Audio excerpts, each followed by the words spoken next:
Good evening, and welcome to the 30-day mental diet. Tonight we're discussing lesson number 9. I am Pastor Jeffries.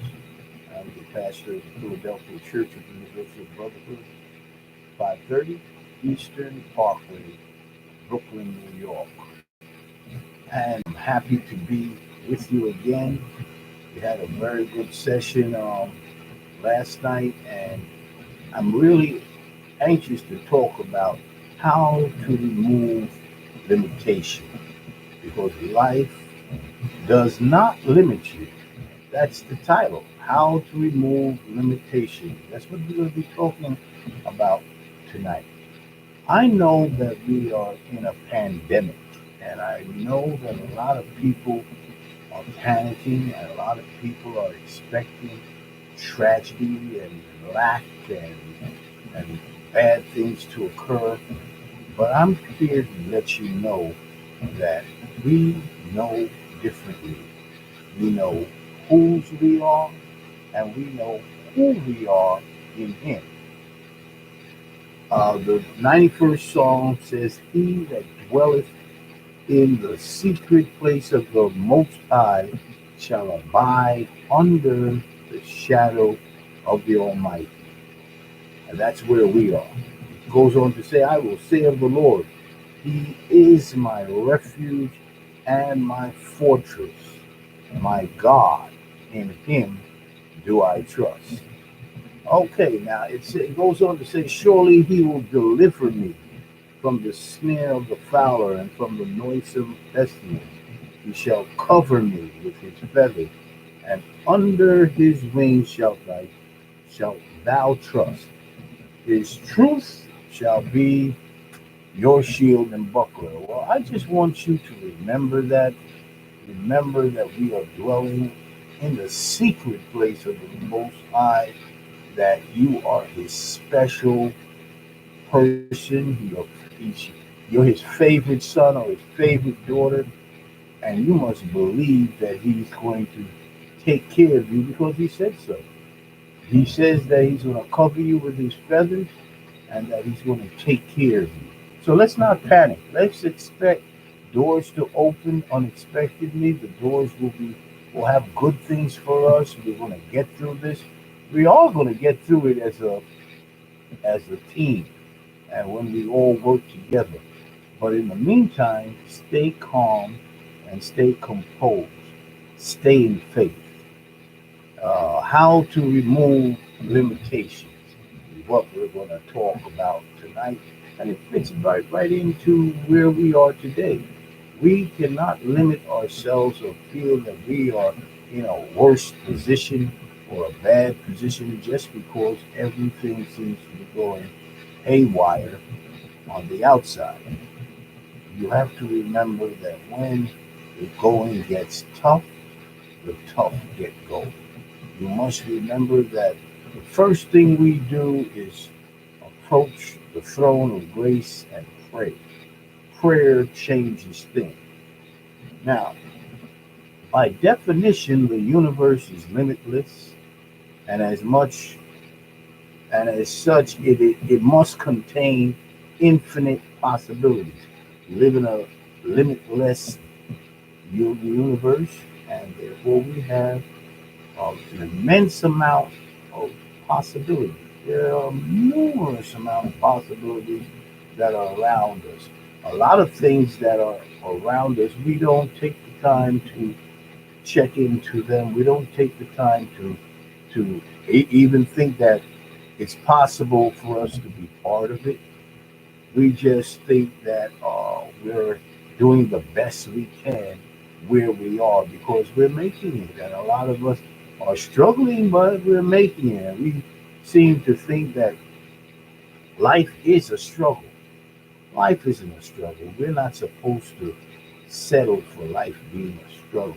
Within the bounds of law, physical and spiritual, it appears that there are no restrictions on the purposeful creativity of man.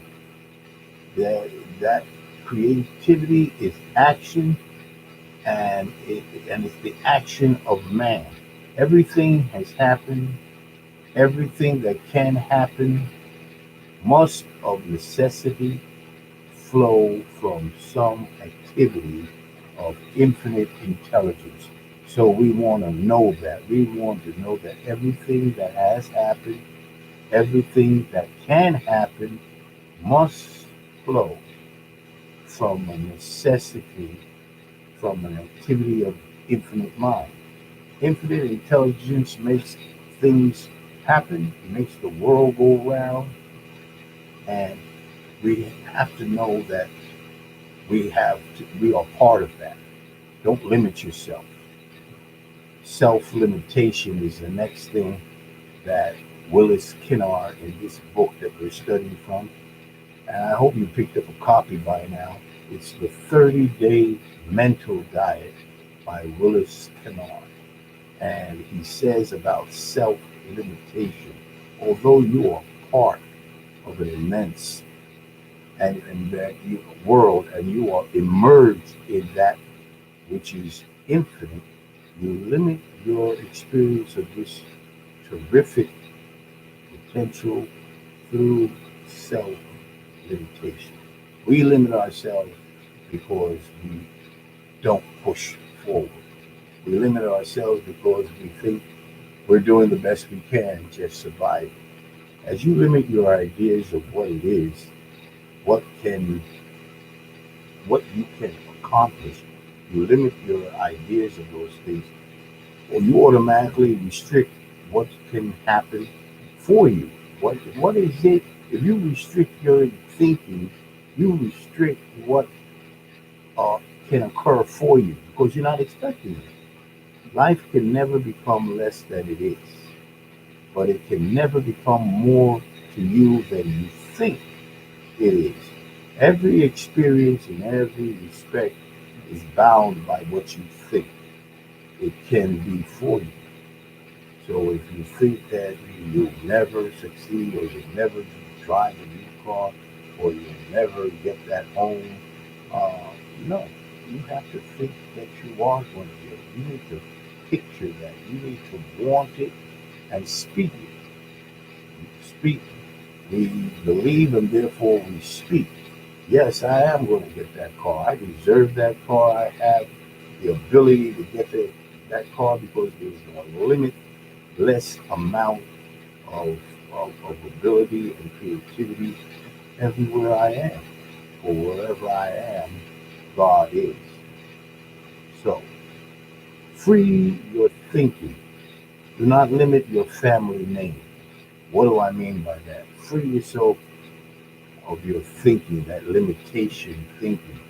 You know, God told Moses that his name was I am when Moses saw him at the burning bush that was not consumed. He said, who shall I say sent me? Because he sent him to do a big job, a big task, and Moses didn't really want to go. He didn't have self confidence. He didn't believe in himself. And that's what happens with most of us. But we are called by his name. He said, I am sent you. He said to Moses, when they ask you who sent you, say, I am sent you. And we're called by his name because anytime you talk about yourself, you say, I am. I am going to go here. I am going to do this. I am going to do that. You're called by his name. God said, I am that I am. In other words, he is whatever you need him to be. And he made you in his image and likeness. That's what he said in the Bible. And you're called by his name. So free yourself from limitation thinking. Don't limit yourself. Think in terms of abundance, in respect to what you can accomplish and what you can do. Think in terms of grandeur. Think big. I have a coffee cup that I drink of every morning. It's a big cup, and it says on the outside, "Pray big." And that's what I'm telling you tonight. Pray big. think big. Ask him because there's nothing too small for him, and he will do whatever you ask him to within his will. There is this change. Things come and go, but there forever remains the way and means of other things to become manifest in your experience. You will always be able to add two and two and get four as an answer. You will always be able to express love and have it returned to you. You express it, it's coming back to you. You will always be able to release a rock from your hand and have it fall to the ground. In everything you are, you do. In everything you are, do, and everything that you experience fundamentally dealing with the basic principle, excuse me, of cause and effect. These never wear out. It never becomes exhausted. It never refuses to work. And but all too often is felt that they do. When they appear to, the fault lies not in them, but in your limited idea as to what they can do for you.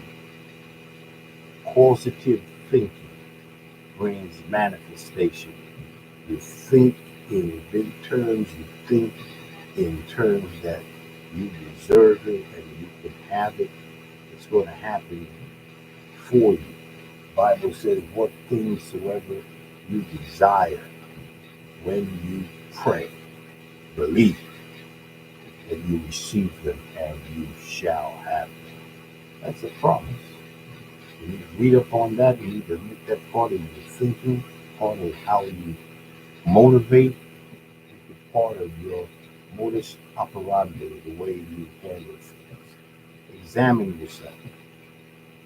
A closer look at your present position and experience will no doubt reveal that in numerous respects you feel you are limited, that you do not have enough of the good things of life in the universe, that is, in all of it is there in an abundant way, but you don't have enough of it. It does no good to complain about any lack. It only increases lack. The only way you can correct the situation is to do something about it. And something you must do starts right where you are with the way you are thinking. That's how you do something about it. Change the way you think. As a man thinketh in his heart, so is he.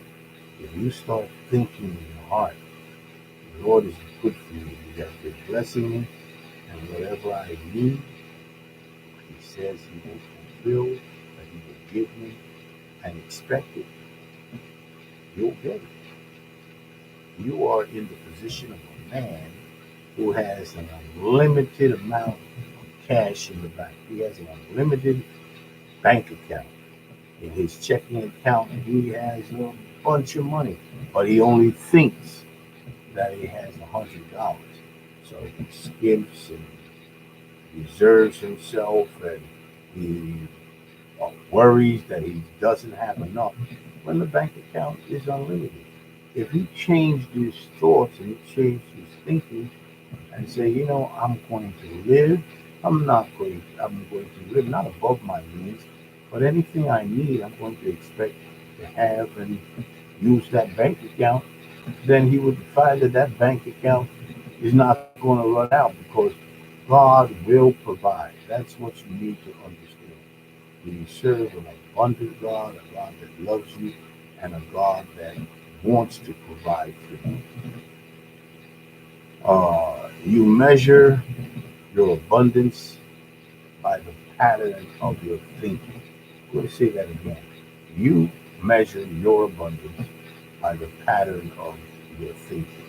You have to think like a man that is confident, like a man that knows that he commands his life because he knows that he is in the flow of the omniscient mind.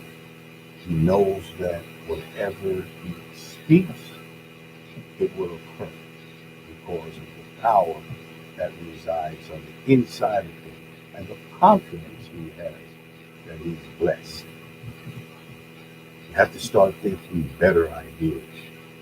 Better ideas are our responsibility. You have to have that yes, I can mentality. When President Obama got elected, I think it was the second time around, his motto was, yes, we can. I love that. That was a positive spin that he put on the nation, and we were proud, and yes, we thought it is possible. Because for the longest time, we used to think there would never be a black president. We are never going to rise to that height. Well, he came and he proved that man can rise to the highest heights if he applies himself. Obama applied himself, and he said, yes, he can, and he did. So can you. So can I. So get better ideas. Fundamentally, your experience of more abundance is in development of your concept of what God is. God is the source and is all creation. God is the source of all creation. Don't limit God, in whom rests all possibility. Thought in the mind of God or your mind is the prime causative factor. In your life, it is the means by which you measure your share of the limitless thought. Think the way you think. The law of mind is always operating according to the pattern of your thinking. What does that mean? There are laws that govern the universe. God made these laws. The law of attraction, the law of gravity, the law of causative value, the law of pros and cons. They're laws that govern the universe. And we have to move in step with these laws. We have to get in sync with these laws. The law of mind is always operating according to the pattern of your thinking, making manifest the content of your thoughts. In other words, your thinking will bring forth in your life the content of what you're thinking. If you're thinking big, if you're thinking good, it's going to bring forth big things and good things. If you're thinking lack and limitation and you're worrying all the time, that's what your thoughts are going to bring through. That's what your mind is going to outpicture in your realm, in your life. Also, there's the fact that thought itself can know no bounds. You don't have thoughts that are limited. You do the thinking, but your thoughts can be unlimited.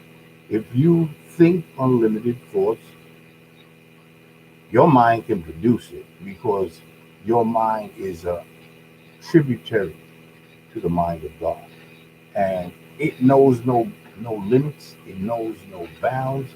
It understands that it's coming from an all powerful, omnipotent, and all knowing, omniscient mind.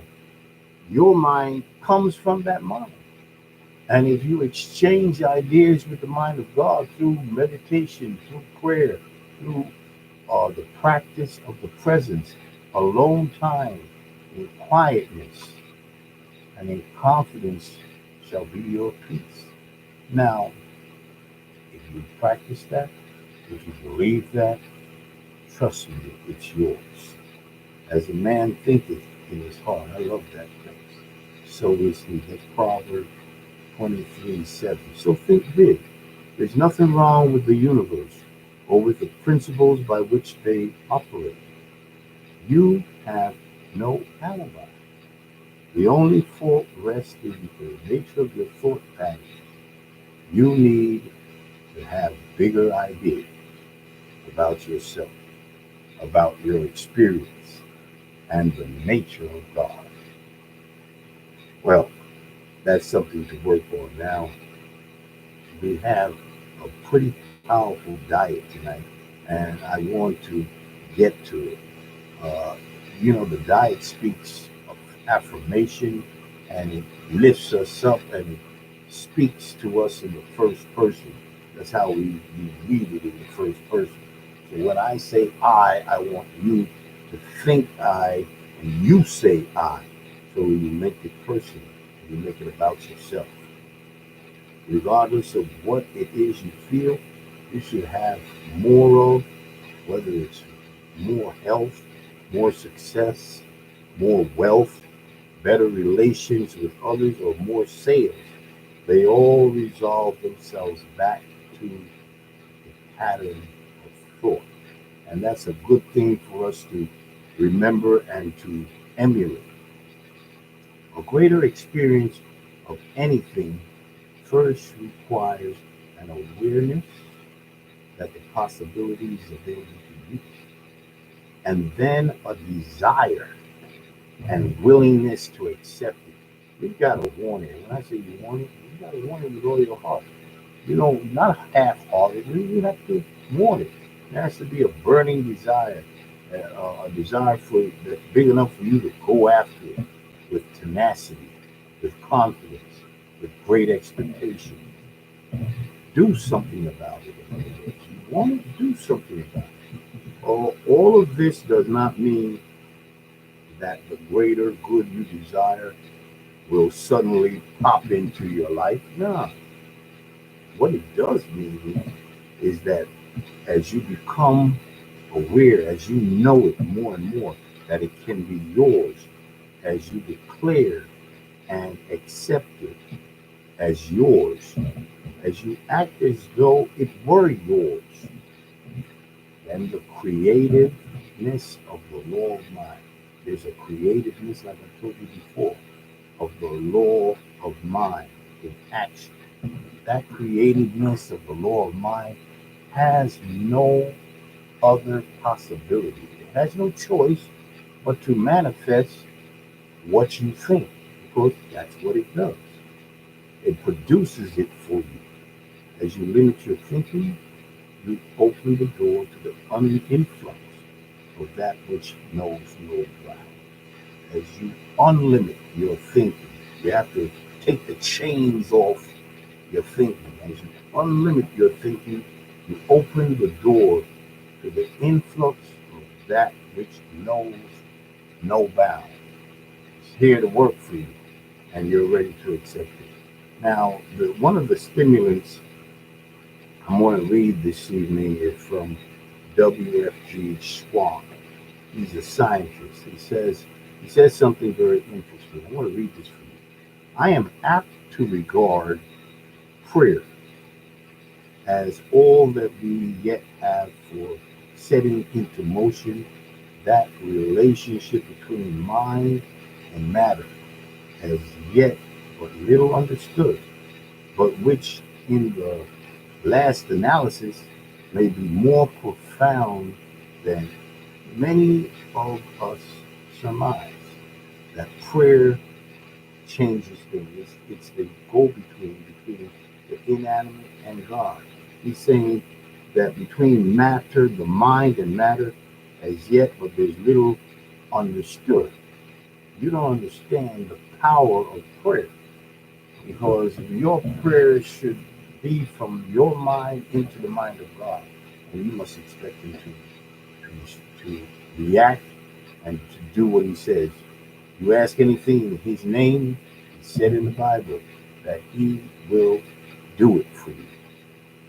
Philosophy says about limitation and how to remove limitation. It weighs in and it says that I, in the wildest meaning of the word, that is to say, every conscious mind that has ever said or felt I, the person, if any, who controls the motion of the atoms according to the laws of nature. In other words, that same God that is within you controls the atoms and the laws of nature. And you're called by his name anytime you say I. You, it should remind you where you came from and whose you are. So that's by Erwin Schrodinger. Religion says it this way: in the beginning was the Word, and the Word was with God, and the Word was God. All things were made by him, and without him there was nothing made that was made. And that's who you live and move and have your being with. The Word. You know, the Word, it became flesh in the form of Jesus Christ and dwelt here on earth to show us how to get it done, to show us how he did it, so you can emulate what he did, so I can emulate what he did. So we need to get in the Word and start acting like the Word. We're called by his name already. So before we run out of time, let me read this diet for you. We have about a minute or so. Um, I know that there is something in a limitless universe that bars me from a greater experience of good. I know that there is nothing, that's what it's saying, in a limitless universe that bars me from a greater experience of good. I recognize that there's no limit to my good, and I place no restrictions on the amount I may accept and use. Wherever there seems to be a lack of any kind, this void is not filled with all that is needed to supply an overflowing abundance. Excuse me. I want to read that again. Wherever there seems to be a lack of any kind, this void is not filled with all that is needed to supply an overflowing abundance. An abundance of all good things fills every phase of my living. In my mental and physical acceptance of it, I deprive no one. Although my good may come to me through human channels, it is the creative activity of God that provides it. I recognize myself for what I am, an expression of God, and know that as I turn to Him, all that He has is available to me for the accepted. It's available, but I've got to accept it. I refuse to let any situation or thought limit my greater experience of good. I am free of all shackles of limitation because that's what they are, they're shackles. And we've been free. We're free men, free women, and we got to take the shackles off our lives or out of off of our minds and understand that we're free to soar and to attain and to have good success. I open my mind and encompass the greatest good I possibly can conceive, and without a question of doubt, I accept and, and act as if it were mine now, because God does not rest. That's great, isn't it? You accept it now because God is on the case. He never rests, and He's there for you. Utilize Him and come to Him in prayer and in earnest expectation. The last thing I'm going to read before we sign off tonight is the capsule supplement. It says this: today I live abundant life, mentally and emotionally. I know that the action of infinite intelligence now creates in my experience those things which correspond to my conviction in my ever good in conviction that my every good need is fulfilled. Your every good need is fulfilled. Receive that. Have a great night. Have a good day tomorrow. And remember that you are the healed in Christ Jesus. And he said, none of these diseases that might fall on other people, those that believe on me and do my commandments, he said, none of these diseases are going to fall on his people. He said in the Psalm, even though 1,000 may fall at your side and 10,000 at your right hand, it's not going to come nigh you or near you. So understand that, think positively, and stay healthy. God bless you. I'll see you tomorrow night, same time, same station.